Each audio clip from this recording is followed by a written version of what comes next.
sinkhole. Whoa.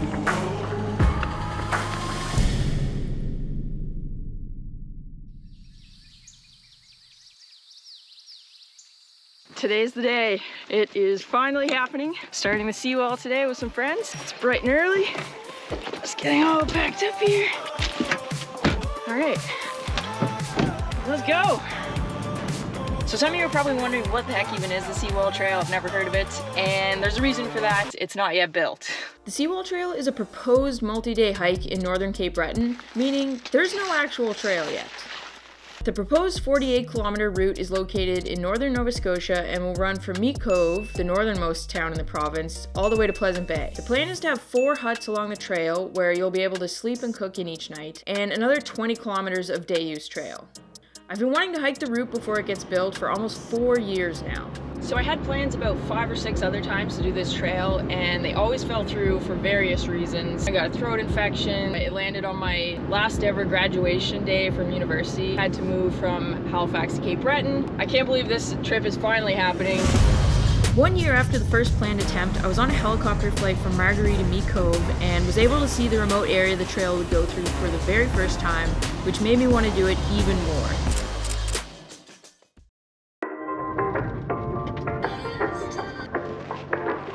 Hey! Oh no!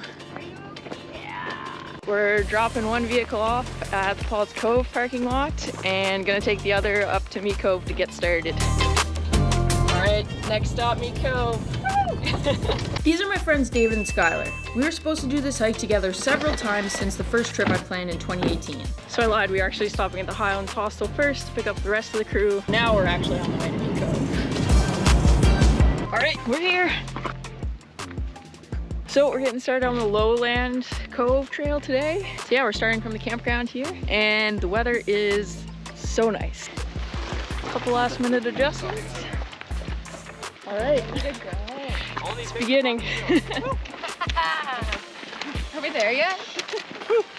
This is Sam, who I've known for a few years, and Devin, Ariel, and Brody, who I all just met for the first time today back at the Highlands hostel.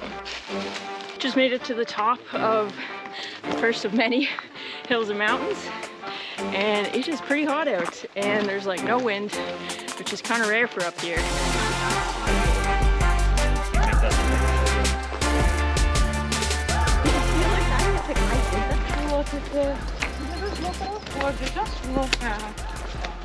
Look at it. Where are you from? What? Where are you from? BC. Yeah. You sound like a maritimer.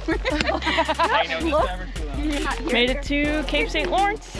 There's the light tower way over there. Back in the 1800s, they constructed a lighthouse out here, and I think it was within the first year or maybe 2. It gets so windy out here, the wind shattered 6 panes of the lighthouse, so they had to shut it down just after it was built to make the repairs.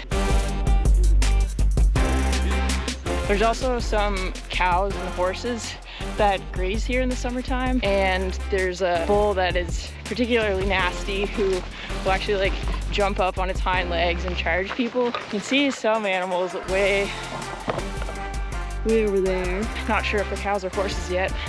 Hoping for horses though.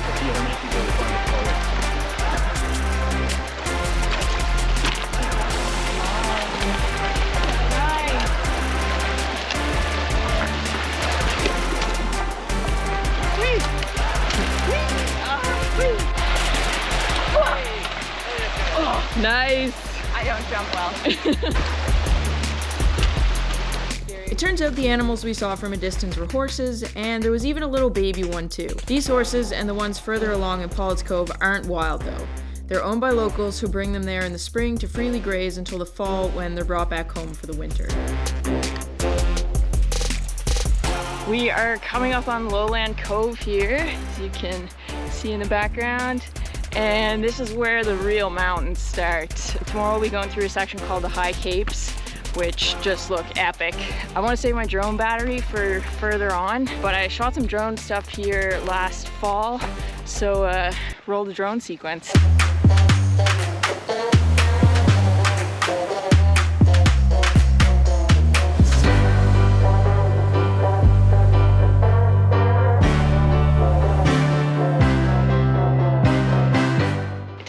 quite as pretty as it did back in the fall right now because the leaves aren't out on the trees yet, but it is a beautiful spot up here.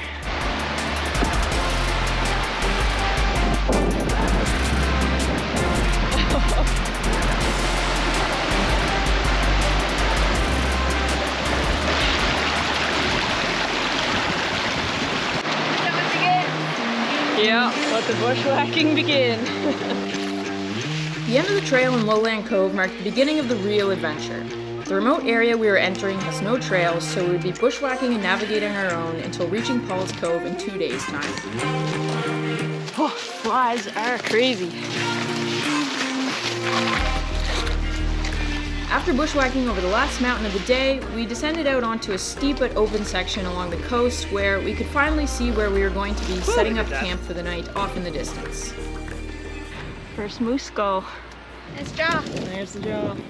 Like, wild. Yeah. So big. We're on the last section before getting to camp, and we're camping at the base of Ship Mountain, which is this massive thing. Pretty good first day. Only got one little scratch there. Feet are feeling a little tired. It's my first big hike of the season, but other than that, great day. This is camp for day one. Nothing better than taking off a backpack at the end of a long day like that.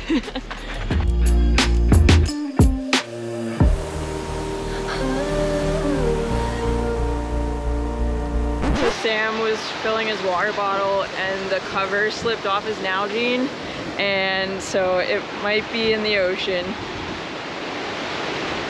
Some documentary footage of a very unfortunate That happened to Jenna when she was filling my bottle at Pollett's Cove. No. Same thing, like the thing slipped off, and it didn't go as far as she thought. Right.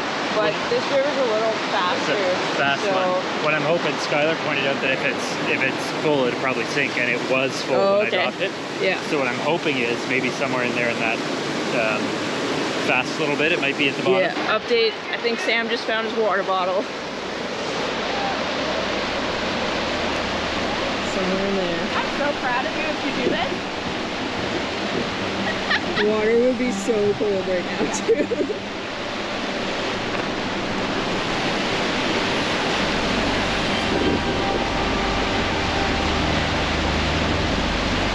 That's so cold. It'd be like restricted with lunch.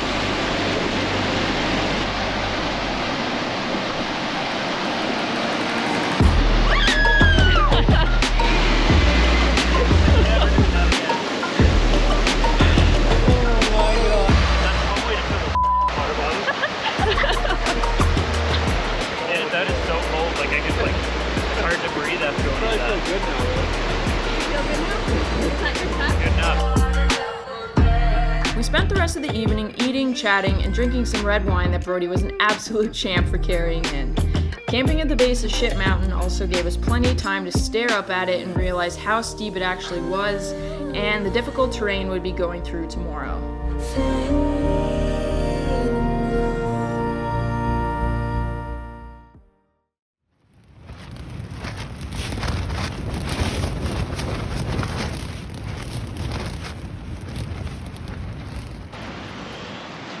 I did my usual thing of laying awake for most of the night on night one, and just slept a couple hours. So we got the, I think, most difficult day coming up today.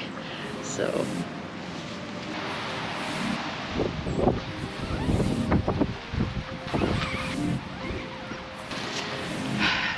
today's gonna be our toughest day, mostly because of that mountain behind me. So we're going up that and going along the plateau and then down the other side and camping at another brook today. I just finished packing up everything and right in time because it is now raining. So it's gonna make climbing that even more difficult. All right, here we go.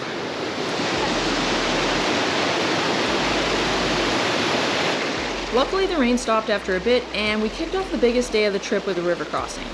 The wind got pretty strong in the middle of the night, and we all only got a few hours of sleep, which wasn't really ideal for the big day we had ahead of us. The coastal section of the proposed seawall route has a total elevation gain of more than 3,500 meters, so there was lots of steep ascents to come. Gloves are going on for this next part, for beginning the bushwhack up the mountain.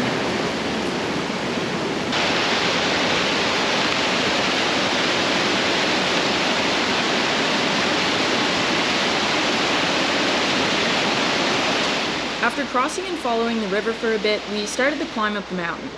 In order to bypass some thick spruce patches, we had to go along the edge of a cliff, which was a little bit sketchy. Northwestern Cape Breton experiences some of the strongest winds in Canada.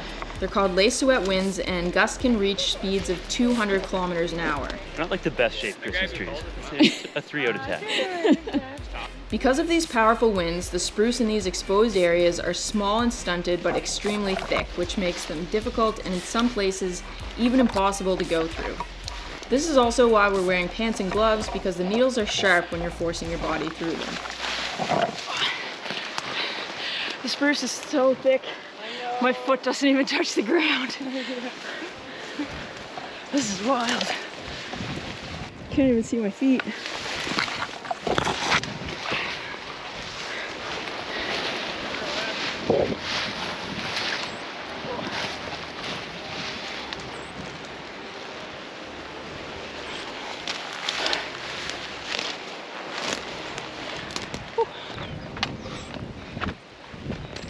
This is about the angle we're going up, and I think it gets a little bit steeper up there.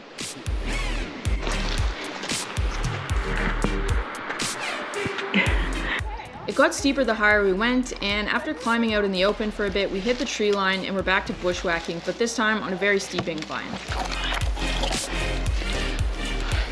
The spruce is so thick.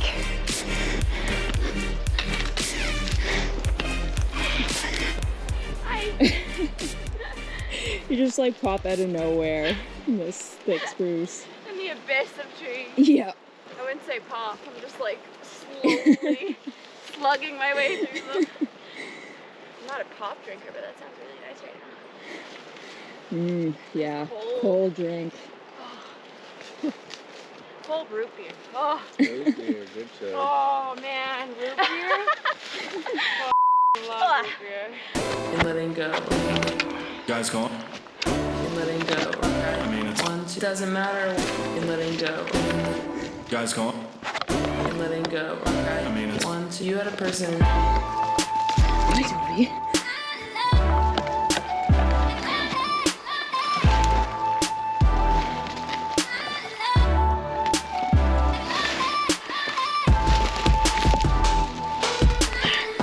Made it to almost the top. Are we going up any higher?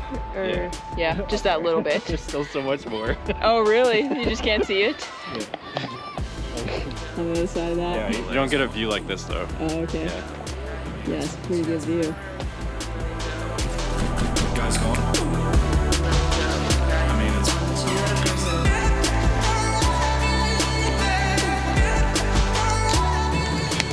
We're on the top of the plateau now, and it's just thick spruce, and it's so thick that not even the moose shit goes all the way through to the ground.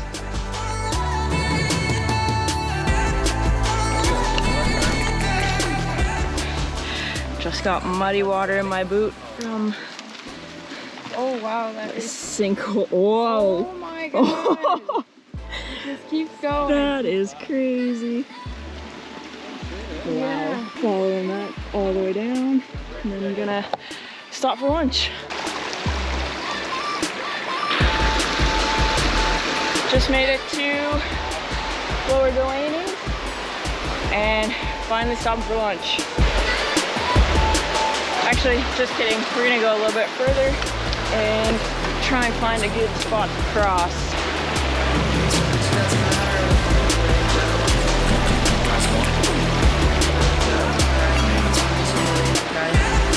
After lunch, we climbed what I think was the steepest incline of the whole trip. It was so steep, it felt like we were climbing a mossy wall.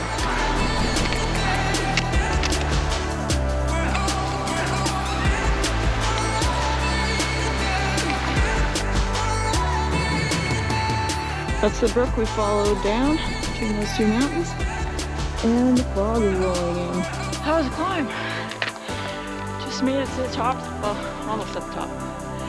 Top, I think, is up there. We arrived back on the coast to amazing views right as the weather quickly changed into a hot and sunny day. These are ancient mountains, and it's thought that in prehistoric times they're actually taller than the Himalayas are today.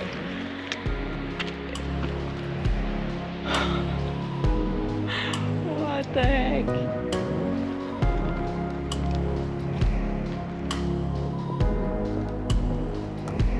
This section through here is amazing.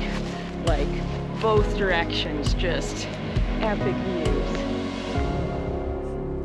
Wow.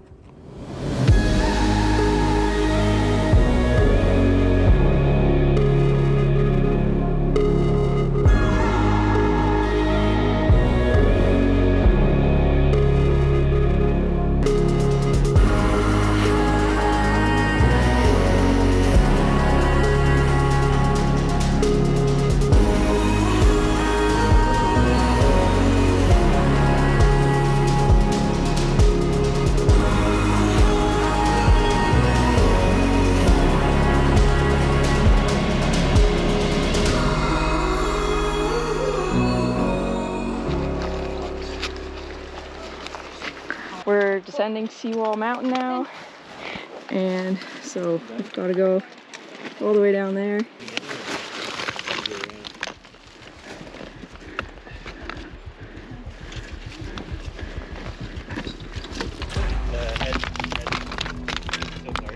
No worries. The first section of the descent involved making our way down this very steep rocky face. The GoPro footage makes it look almost flat, but it was the steepest and sketchiest descent of the whole trip, and we had to use our hands to lower ourselves. Because of all the loose rock, we really had to take our time to not slip, and also not to send rocks flying down to hit the person below. We ended up spacing ourselves out quite a bit to avoid that.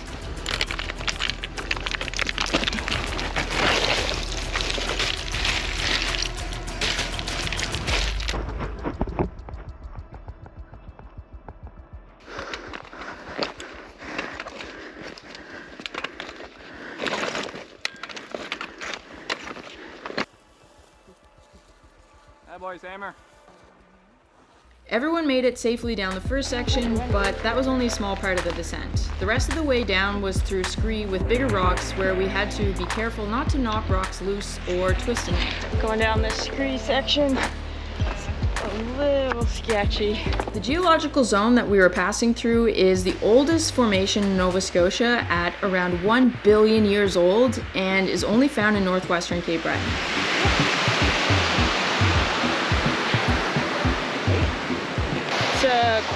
It's a 6:15 right now, and we just had a break at this waterfall, and so we have about another 1.5 kilometers as the crow flies to get to our campsite, so we're just gonna keep pushing through, but who knows how long the distance will actually be. What's a kilometer on the map here can end up being a lot further in reality because of having to find a passable route through the rough terrain. And it can also take a lot longer than expected. It took us almost 2 hours to do this last part, and we had to pass through an almost impenetrable section of spruce at the end, which involved a lot of backtracking and just forcing our bodies through, so we all ended up taking our own routes to get to the other side. Woo!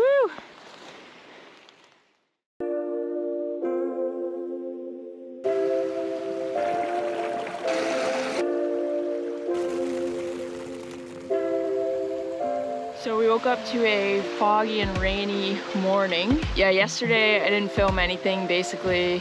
No, I didn't film anything once getting to camp. We did about 20K yesterday, over 11 hours, and up and down some pretty steep mountains. So I was definitely feeling it towards the end of the day.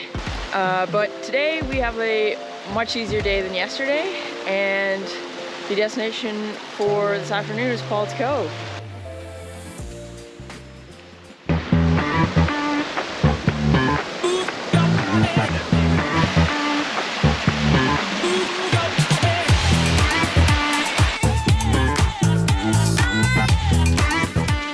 There's Pollett's Cove off in the distance. We spent the morning bushwhacking through more thick spruce, and because of it being wet from the rain, our pants and eventually our boots ended up getting soaked. There was a baby birth by the trees. That's where we're going up next.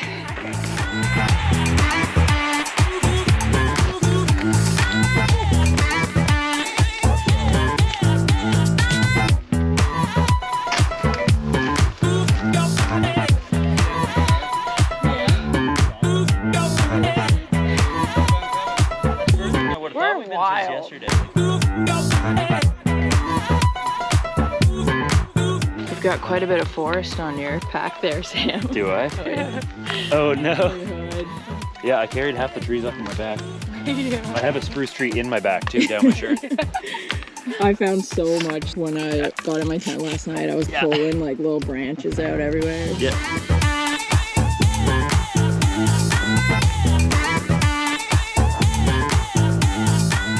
Near the top of the last mountain before Pollett's Cove, we had to crawl through a patch of spruce that was too thick to walk through. It was also on a steep incline, which made it even more challenging, and a tight squeeze, so it kept snagging our backpacks and gear.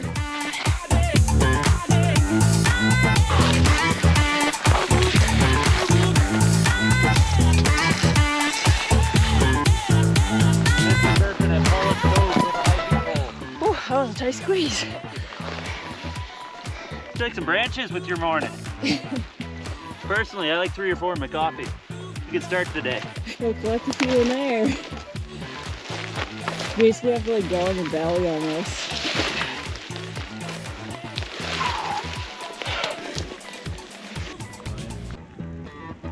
Up on the plateau now, and it's pretty foggy and rainy. A lot colder than yesterday too. And what ate that? Yeah. Descending into Pollett's Cove now, and there was a look off back there earlier that I was really excited for, but we are completely fogged out. But yeah, I think it probably shouldn't be too much longer. Yeah. Pollett's Cove! Pollett's Cove! What a V team. Happy. Without looking, how many campsites do you think? I was wondering, I was There like trying to get. Yeah, at Pollett. You're in the 0 group, and Deb, Ash, and I are all in the 3 to 4. Yeah. Let's see how many campsites there are. We'd spotted some hikers leaving the cove when we were coming down the last mountain, who must have been the last ones from the long weekend crowd because we ended up having the place to ourselves. We spent the rest of the afternoon eating, getting dry, and warming up around the fire. Wedding day. Darn it. They're actually good for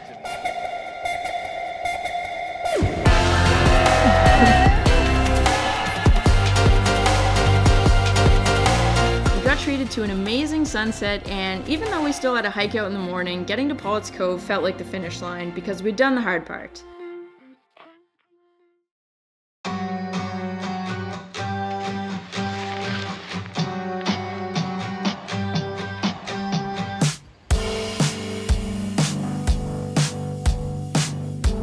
So we are on the last day of the trip now, and all we have to do is hike out of Pollett's Cove now, which will be a breeze compared to what we just hiked through the last few days.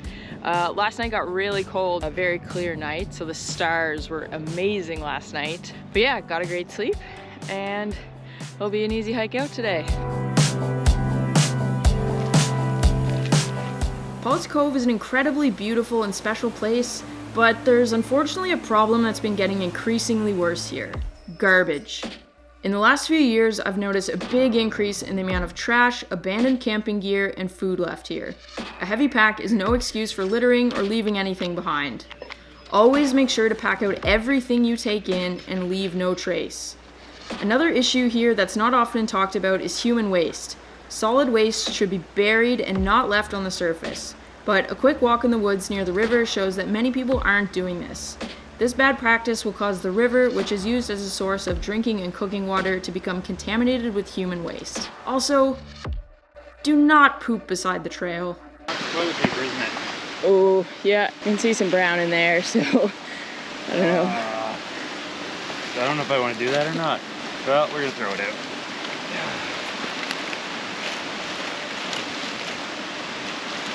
Yeah, that's shit. Disgusting. Whoever you are. Absolutely do not ever do that anywhere again. Man, right like 3 feet from the trail.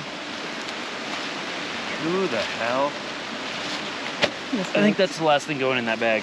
I got a hand sanitizer real quick now. Yikes.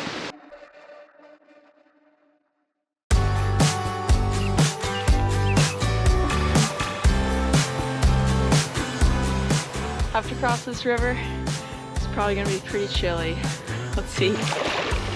It's pretty chilly.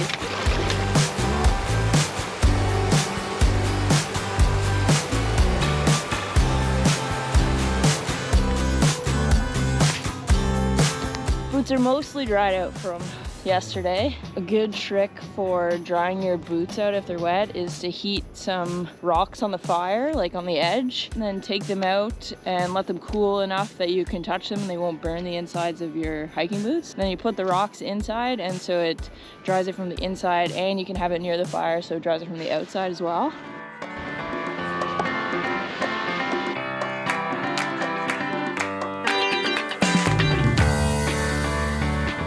After the intense bushwhacking we'd done the past 3 days, this part of the trip felt like one of the easiest parts, and it also felt like we were absolutely cruising having a trail again compared to the slow pace of bushwhacking. We're just going down Heart Attack Hill right now, which is the last steep section of the Lowland Cove trail, and then this trip is done. I can't believe I finally ticked it off. Yeah, it's been almost 4 years. Feels good. After trying to do this route for so many years and having so many things get in the way, it felt absolutely amazing to have finally gotten to experience it. Oh my god, this is like the best. Wow. Oh my god. Right? Oh, best tasting Lowland. Welcome back to civilization. Hey, give me some vitamin O. Cheers, guys. Cheers. Here's a friendship. Fine, that is so good. Cheers, guys. Cheers. I down that first dance quite quick. Yeah, it went down really easy. That's the right size bag for today. Oh yeah, you got quite a few scratches on your arms. 2 barrels of butter. Hey, yeah. Good job, Yeah, everyone. good job. Crushed Cheers, it. Seawall. And it was wicked.